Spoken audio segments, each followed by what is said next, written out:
Ketika Kaisar Huanyu mendengar ini, dia langsung mengerti. Ini karena ada kekuatan besar yang mencoba menelan kekuatan di sekitar Laut Semesta Selatan, dan karena dosanya tidak serius, dia mampu bertahan hidup. Keempat Kaisar Dewa yang mati memang sangat berdosa dan memiliki reputasi yang sangat buruk di sini. Namun, karena negara kuno Tianhuang melakukan ini secara terbuka, bukankah mereka takut akan pertentangan dari kekuatan tersembunyi lainnya? Bolehkah aku bertanya siapakah yang mulia? Kaisar Dewa Bulan Hantu bertanya dengan nada bingung, ingin mendapatkan jawaban. Tuanku adalah Tuan Qin Chen dari Laut Semesta Selatan, yang baru-baru ini membunuh penguasa langit, leluhur klan bayangan, leluhur masyarakat naga hitam, dan Camilla dari klan Kaisar Mayat Hidup, mengusir penguasa Dao Roh Abis, dan menyelamatkan banyak orang kuat di reruntuhan 10.000 dewa. Leluhur binatang Komodo berkata dengan tenang. Apakah itu dia? Kaisar Dewa Huanyu terkejut, dan segera berlutut dengan hormat tanpa ragu-ragu, berkata, Huanyu, aku bersedia mengikuti Tuan Qin Chen. Tidak banyak orang dalam sejarah Laut Semesta yang telah menyebabkan badai sebesar itu. Ketika Kaisar Dewa Huanyu mengetahui bahwa orang itu berasal dari Laut Semesta Selatan, dia sudah tahu di dalam hatinya bahwa dia mungkin tidak memiliki kedamaian di sini. Kematian 4 Kaisar Dewa sebelumnya adalah jawabannya. Dengan kekuatannya saat ini, jika dia meninggalkan wilayah Huanyu Xianzong, kemana dia bisa pergi? Sekalipun dia adalah Kaisar Dewa yang kuat, jika dia tidak memiliki kekuatan untuk mengolahnya, dia hanya rumput liar yang tak berakar. Dan orang itu, yang mampu mendapatkan kesetiaan binatang Komodo dan dukungan negara kuno Tianhuang, pasti memiliki keberadaan yang sangat mengerikan di belakangnya. Bagus sekali. Leluhur binatang Komodo mengangguk, ikutlah denganku. Percakapan serupa terjadi di beberapa tempat lain pada waktu yang sama. Beberapa Kaisar Dewa ini telah beroperasi di sini selama bertahun-tahun, dan beberapa baru saja menetap di sini. Namun, Kaisar Dewa yang telah tinggal di pinggiran alam semesta selatan bukanlah tokoh istimewa itu sendiri. Bahkan jika ada beberapa koneksi di belakang mereka, mereka hanyalah kekuatan seperti surga di luar surga dan alam Buddha Matahari Agung. Beraninya dia menyinggung Qin Chen yang berani menantang leluhur klan Kaisar Abadi.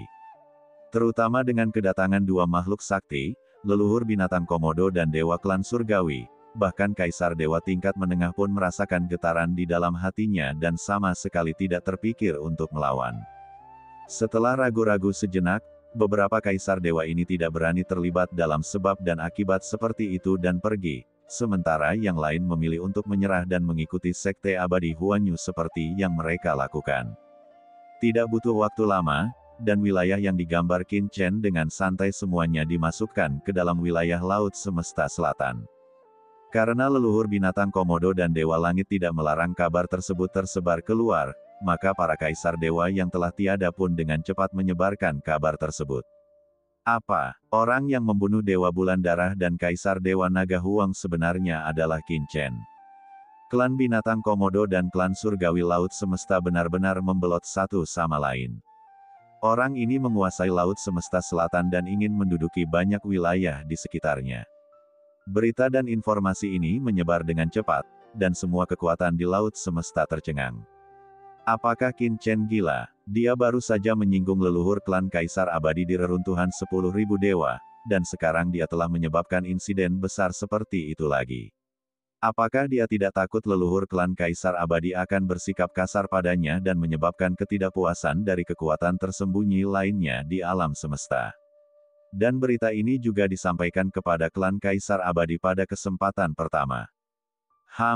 Bocah ini sangat sombong. Dia telah menyinggung leluhur ini, tetapi dia masih berani bersikap sombong.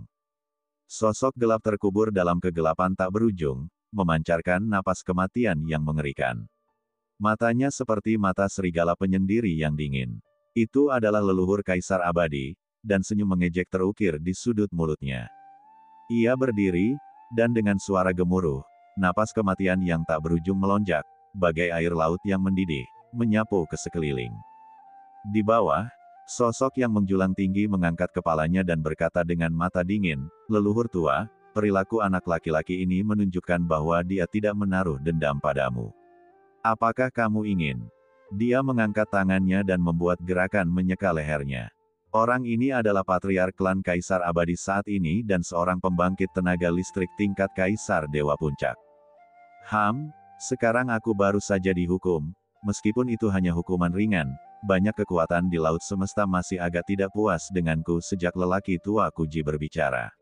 Leluhur generasi ketiga dari negara kuno Tianhuang telah melindungi anak ini. Akan baik-baik saja jika aku bisa membunuh anak ini dengan satu pukulan.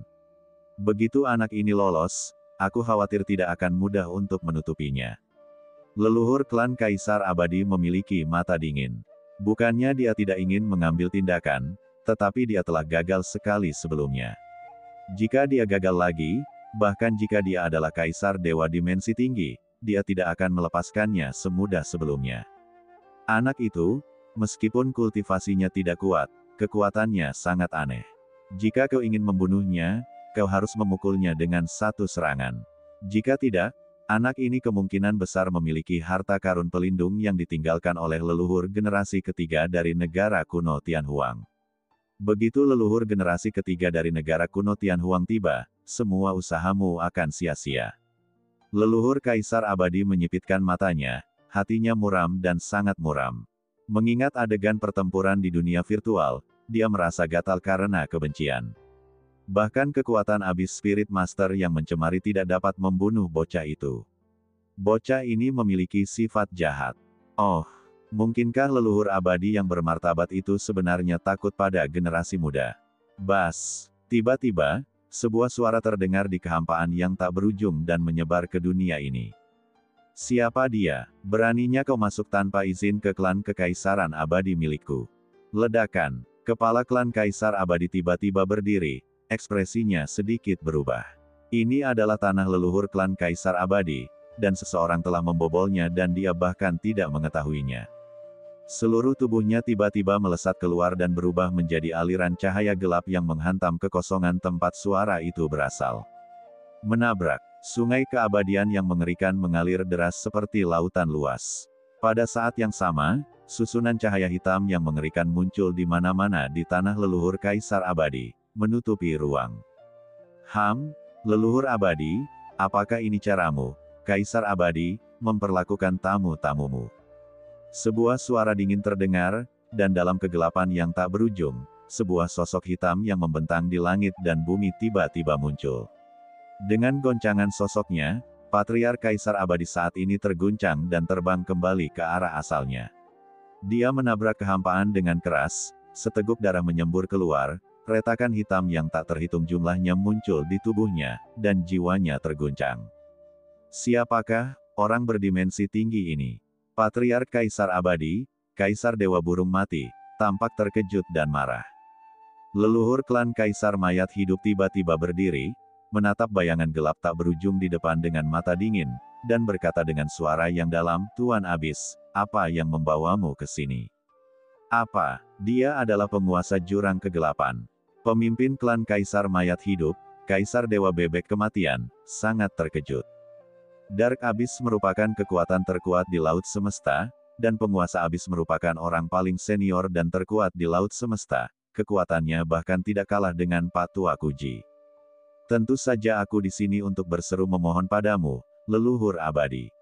Leluhur terhormat dari klan Kaisar Abadi, bahkan tidak bisa mengalahkan pendatang baru dari Laut Semesta. Jika ini tersebar, di mana martabatmu di masa depan? Sosok gelap itu berjalan selangkah demi selangkah dan berkata dengan acuh tak acuh. Apa maksudmu? Leluhur Kaisar Abadi menyipitkan matanya.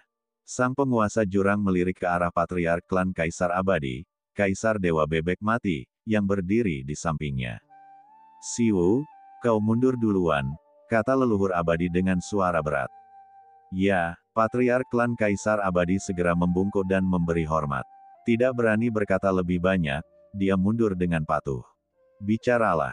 Leluhur abadi mencibir, penguasa Tianyuan telah datang ke sini, dia tidak datang hanya untuk mengejekku, kan? Penguasa Tianyuan tersenyum dan berkata, aku di sini untuk membantumu.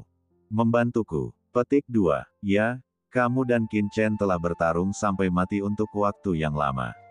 Alasan mengapa kamu tidak mau mengambil tindakan mungkin karena leluhur generasi ketiga dari negara kuno Tianhuang ada di sini. Kamu tidak yakin dan takut menimbulkan masalah lagi. Tetapi bagaimana jika aku dapat menghentikan leluhur generasi ketiga dari negara kuno Tianhuang untukmu? Penguasa Tianyuan tersenyum. Kau membantuku menghentikan leluhur generasi ketiga dari negara kuno Tianhuang. Apa yang ingin kau capai?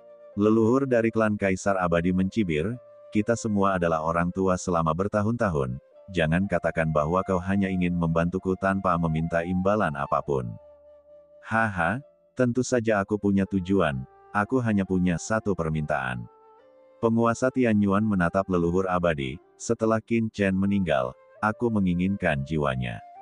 Bahkan jika jiwanya hancur, pecahan jiwanya harus diberikan kepada leluhur ini. Penguasa Tianyuan berkata dengan mata menyipit. Hati leluhur abadi tergerak, apakah Qin Chen ini memiliki asal-usul yang khusus?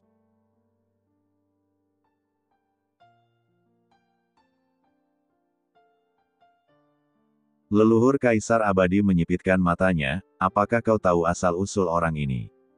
Penguasa Abis menggelengkan kepalanya, aku tidak tahu. Tidak tahu. Leluhur Kaisar Abadi mencibir, penguasa Abis. Masalah reruntuhan 10.000 dewa tidak ada hubungannya denganmu. Karena itu tidak ada hubungannya denganmu, mengapa kau tiba-tiba campur tangan? Kau tidak melakukan ini untukku, kan? Biarkan aku memikirkannya.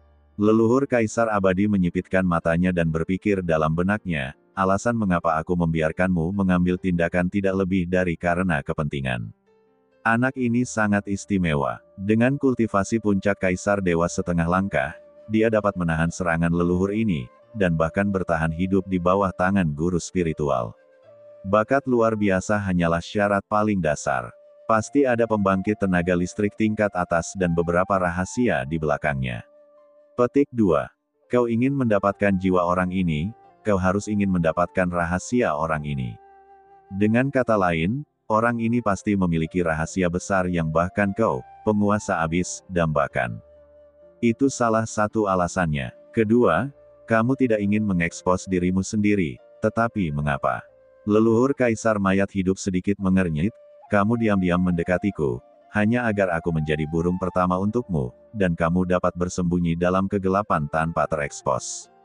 Dengan kekuatanmu, kamu dapat langsung mengambil tindakan di reruntuhan 10.000 dewa sebelumnya, dan bekerja sama denganku untuk diam-diam membunuh anak ini dalam kekacauan. Selama kamu bersedia, dengan aku dan Master Roh Abis yang memancing di perairan yang bermasalah, bahkan dengan Patua Kuji dan leluhur generasi ketiga dari negara kuno Tianhuang, kamu juga dapat membunuh orang ini secara diam-diam. Mengapa repot-repot? Kecuali anak ini sangat istimewa, ada alasan mengapa kamu tidak dapat mengeksposnya. Leluhur Kaisar Mayat hidup mengerutkan kening, tetapi apa alasannya? Apakah kamu takut dengan orang kuat di belakangnya? Tidak mungkin. Leluhur klan Kaisar Abadi menggelengkan kepalanya, kekuatanmu sudah menjadi puncak alam semesta, bagaimana mungkin kau takut pada siapapun? Apa alasannya? Leluhur klan Kaisar Abadi tidak dapat mengetahuinya, menatap penguasa langit abis, mencibir, aku ingin tahu apakah penguasa langit abis dapat memberitahuku. Penguasa langit abis berkata dengan ringan, aku benar-benar tidak tahu. Kalau begitu, silakan kembali, Tuan. Leluhur klan Kaisar Abadi mencibir dan melambaikan tangannya. Dia tidak bodoh. Dia telah hidup begitu lama, dan dia memiliki dendam terhadap Qin Chen, tetapi dia tidak ingin menjadi senjata bagi orang lain tanpa alasan. Leluhur Abadi, sekarang bukan lagi masalah apakah kau bersedia atau tidak, tetapi masalah apakah kau harus membunuh orang ini. Penguasa Abis mencibir, dengan kekuatanmu, kau pasti bisa melihat bahwa meskipun bocah ini tidak diketahui berapa usianya, takdirnya masih sangat muda. Pernahkah kau melihat seseorang yang dapat menahan pencemaranmu dengan kemampuan seorang kaisar dewa setengah langkah? Begitu kultivasinya berhasil, takdir klan Kaisar Abadi milikmu, hehe. Penguasa Abis tidak melanjutkan bicaranya, tetapi hanya mencibir ringan, tetapi artinya sudah sangat jelas. Jadi apa? Beranikah dia menghancurkan klan Kaisar Abadi milikku? Tatapan mata leluhur abadi dingin, klan Kaisar Abadi milikku setidaknya adalah klan teratas di Laut Semesta dan telah menjaga Laut Semesta selama bertahun-tahun. Dia bukan makhluk berdimensi tinggi, jadi jika dia berani menyerang klan Kaisar Abadi milikku, dia harus mempertimbangkan konsekuensinya. Lagi pula, mengapa aku harus melakukan sesuatu yang tidak bermanfaat? Leluhur Abadi berkata dengan enteng. Tidak bermanfaat. Petik 2. Memimpin sudut-sudut mulutnya dengan sarkasme, alasan mengapa kita memperhatikan bocah ini adalah bahwa bocah ini mengikuti klan surgawi. Hua, Zisen Kaisar ke dalam cara surgawi yang takdir, dan mampu membangkitkan lautan yang dapat dibawa ke dalam dimensi tinggi dan menjadi tokoh kunci dalam kehidupan dan kematian reinkarnasi laut alam semesta. Dan melompat keluar dari kandang. Petik 2. Semua orang bisa melihat ini, tetapi semua orang menunggu Anda menjadi yang pertama maju. Petik 2. Selama miliaran tahun, tidak ada dimensi tinggi baru yang muncul di lautan alam semesta. Para dewa yang tidak tahu apa-apa itu mengira bahwa lautan alam semesta telah memasuki akhir reinkarnasi, bahwa jalan surga itu kejam, dan bahwa tidak ada cukup sumber daya. Tetapi tidakkah Anda dan saya tahu bahwa itu sebenarnya karena orang-orang yang sangat beruntung itu semuanya secara misterius meninggal dalam kegelapan sebelum langkah terakhir. Dunia ini kejam dan memperlakukan semua hal sebagai anjing jerami. Siapa yang telah sampai pada titik ini tidak hanya peduli pada dirinya sendiri. Bahkan suku itu hanyalah makanan bagi kita. Apakah Anda pikir setelah Anda menyerah kali ini, Anda akan memiliki kesempatan lain nanti? Setelah Dewa Tianyuan selesai berbicara, dia hanya mencibir leluhur abadi dengan tenang. Leluhur abadi memiliki ekspresi muram dan ekspresi yang tidak sedap dipandang. Memang, seperti yang dikatakan oleh penguasa Tianyuan, alasan mengapa dia ingin membunuh Qin Chen tentu saja bukan karena Qin Chen tidak menghormati klan Kekaisaran Abadi, tetapi karena dia sudah memiliki ide seperti itu ketika Qin Chen memetik untaian takdir Laut Semesta. Di antara orang-orang kuat yang telah terbebas dari keterbatasan mereka dan memasuki dimensi yang lebih tinggi, siapa di antara mereka yang benar-benar mempertimbangkan lautan kosmik dan apa alasannya mereka bertarung sampai mati dengan jurang? Mereka semua hanya ingin melompat keluar dari kandang. Semakin banyak kaisar dewa berdimensi tinggi yang lahir, semakin tersebar keberuntungan lautan kosmik, dan semakin kecil peluang mereka untuk melompat keluar dari kandang. Itulah sebabnya tidak ada kaisar dewa berdimensi tinggi baru yang lahir di lautan kosmik selama bertahun-tahun. Karena setiap generasi dimensi tinggi adalah putra takdir di alam semesta, terutama pada akhir masa reinkarnasi. Semakin berbakat seseorang, semakin kuat takdir yang dimilikinya. Karakter-karakter seperti itu telah mereka tangani secara rahasia jauh sebelum mereka mengambil langkah terakhir ke dimensi yang lebih tinggi. Sama seperti Kaisar Bebek kematian dari klan Kaisar Abadi, jika dia benar-benar memiliki kesempatan untuk melangkah ke dimensi yang lebih tinggi, pada langkah terakhir, dia pasti akan dimusnahkan oleh leluhur abadi sendiri, dan semua kekuatan serta keberuntungannya akan diambil, hanya untuk melangkah lebih jauh dan melompat keluar dari kandang. Satu-satunya alasan dia masih hidup adalah karena dia masih berguna sekarang, dan ditelan tidak akan banyak membantu. Suku-suku di tahap awal alam semesta dan suku-suku di tahap akhir memiliki arti yang berbeda bagi orang-orang kuat berdimensi tinggi ini. Begitu alam semesta benar-benar memasuki akhir siklusnya dan hancur total, bahkan mereka tidak akan mampu melindungi diri mereka sendiri. Apa gunanya keberadaan ras tersebut? Mata leluhur klan Kaisar Abadi berkedip-kedip untuk waktu yang lama, dan tiba-tiba dia tertawa, "Tuan Tianyuan, Anda telah berhasil meyakinkan saya. Kesepakatan ini dilakukan oleh saya." Petik 2. Itu pilihan yang bijaksana. Tuan Tianyuan tersenyum tipis. Segera saja mereka berdua membicarakan rinciannya. Setelah beberapa saat, penguasa Tianyuan berbalik dan pergi. Leluhur, setelah penguasa Tianyuan pergi, Patriark klan Kaisar Abadi, Kaisar Dewa Bebek Kematian, dipanggil. "Siwu, laksanakan rencana ini segera." Sebuah perintah telah memasuki pikiran Kaisar Dewa Siwu. "Leluhur, apakah kita akan mengambil tindakan terhadap Qin Chen?" Kaisar Dewa Bebek mati terkejut. Mungkinkah leluhur dan penguasa abis telah bergabung? Leluhur abadi menatap Kaisar Bebek mati dengan tatapan samar dan berkata, "Tidak perlu bertanya lagi. Kamu hanya perlu melakukannya." "Ya, Kaisar Bebek mati pergi dengan hormat. Apa latar belakang anak itu? Bagaimana mungkin penguasa Tianyuan datang kepadaku atas inisiatifnya sendiri?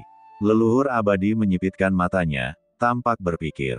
Setelah beberapa saat, dia tertawa lagi, tidak peduli apa yang direncanakan oleh penguasa abis, aku akan menggunakannya terlebih dahulu. Ketika anak itu mati, aku akan menyelidiki jiwanya terlebih dahulu. Lautan alam semesta adalah kehampaan yang luas. Sang penguasa abis melangkah selangkah demi selangkah di dalam kehampaan. Kemanapun ia melangkah, langit dan bumi berubah menjadi gelap gulita, bagaikan dewa di tengah malam yang gelap. Apakah anak itu yang merusak rencanaku? Mata penguasa Tianyuan tampak dingin, seperti lautan dalam, dengan hawa dingin di matanya. Jika memang orang ini, maka ini kesempatan, biarkan leluhur abadi pergi dan menguji airnya. Melangkah maju, penguasa Tianyuan menghilang dalam sekejap. Laut Selatan Semesta. Karena perluasan wilayah yang cepat, kota Nanyuan saat ini telah berkembang pesat. Tempat ini relatif cocok untuk pinggiran alam semesta awal dan Laut Semesta Selatan, sehingga dipilih oleh Qin Chen sebagai ibu kota Laut Semesta Selatan yang baru. Rumah tuan kota yang asli telah diperluas menjadi istana yang sangat besar, yang luasnya hampir mendekati seluruh wilayah kota Nanyuan sebelumnya, dan lokasi asli benua Nanyuan telah menjadi cakupan seluruh ibu kota. Ikuti aku. Di kota Nanyuan, leluhur binatang Komodo dan Kaisar Dewa Huazi berjalan di depan, dan 4 Kaisar Dewa mengikuti di samping mereka. Keempat Kaisar Dewa ini adalah Kaisar Dewa yang memutuskan untuk mengikuti Qin Chen. Qin Chen, sosok yang baru muncul di Laut Semesta, memiliki konflik besar dengan klan Kekaisaran Abadi. Mengikuti Qin Chen memiliki risiko, tetapi itu juga merupakan peluang besar. Hal penting lainnya adalah mereka tidak bersedia menyerahkan wilayah yang telah mereka perjuangkan dengan keras selama bertahun-tahun. Setelah beberapa saat, berjalan lebih jauh ke dalam istana, mereka melihat sosok sederhana berdiri di sana. Qin Chen. Keempat Kaisar Dewa menahan napas dan menatap pria yang telah menyebabkan kehebohan besar di reruntuhan 10.000 dewa. Ini adalah orang yang berani menantang leluhur abadi. Hanya dengan mendekatinya, tekanan yang tidak dapat dijelaskan membuat mereka tercekik. Yang mulia, leluhur binatang Komodo dan Kaisar Dewa Huazi memberi hormat. Salam, Yang mulia. Keempat Kaisar Dewa juga membungkuk hormat. Qin Chen kemudian mengangkat kepalanya, mengenakan jubah hijau, menatap mereka, dan berkata dengan santai, kalian semua tahu bahwa aku ingin menguasai Laut Semesta Selatan dan banyak wilayah di luar Laut Semesta Selatan dan membangun Laut Semesta Selatan yang baru. Tempat ini akan menjadi ibu kota Laut Semesta Selatan yang baru.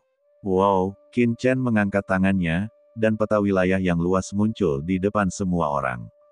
Laut Semesta Selatan saat ini mencakup wilayah mereka dan beberapa kali lebih besar dari Laut Semesta Selatan yang asli.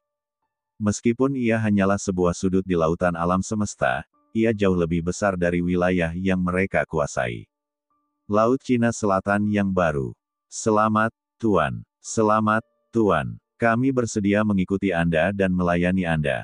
Semua orang berbicara dengan penuh semangat. Melihat peta wilayah di depan mereka, semua orang merasa tenang. Kekuatan sebesar itu, kecuali kekuatan tersembunyi itu, sudah dianggap tidak kecil. Qin Chen menyaksikan adegan ini. Membangun Laut Semesta Selatan yang baru hanyalah langkah pertama. Yang perlu dilakukan Qin Chen selanjutnya adalah mengintegrasikan seluruh semesta awal ke dalamnya dan membuatnya lebih besar dan lebih kuat. Nona Huazi, nenek moyang binatang Komodo, urusan yang lain akan diserahkan pada kalian berdua. Qin Chen menatap mereka berdua.